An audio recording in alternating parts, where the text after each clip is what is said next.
spruce up your home, you may want to take a tip or two from these ladies that wrote this book. They're the celebrity organizers and authors of The Home Edit.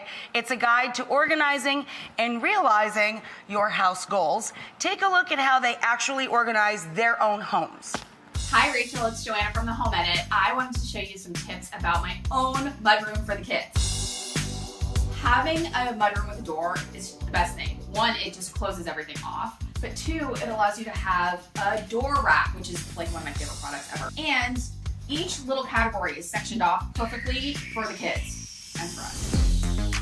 So I had the contractors build out this little space so that we could utilize all the space underneath the stairs in the best way possible. So this is our family office, and this is where all the mail comes. So when the mail comes in, it goes into the correct box, whoever it applies to. If it's just a household, if it's gift cards, everything has its own space.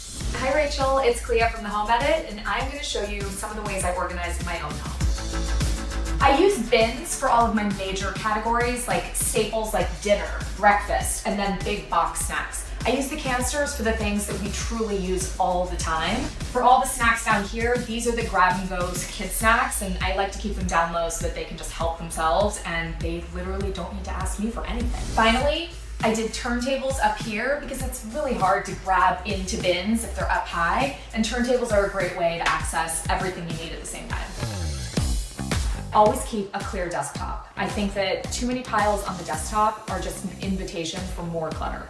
So I have my to-do section right here. It has my daily planner. This is my supply shelf. It has everything I need for labeling, tape, stapler, all my little cutting tools, extra stationery and notes. These are my memory boxes. So I have one for family and one for myself. And anytime I get something like a little card that my kids make me at school or something special, I pop it in one of these. Thanks for stopping by. Happy organizing. That is the most organized situation, or two situations I've ever seen. Brava, Joanna, and super duper Clea. You guys, you are super organized, and congratulations on your beautiful book. Thanks to all of our guests today. Thanks to you guys, and we'll see you when we see you. Bye-bye.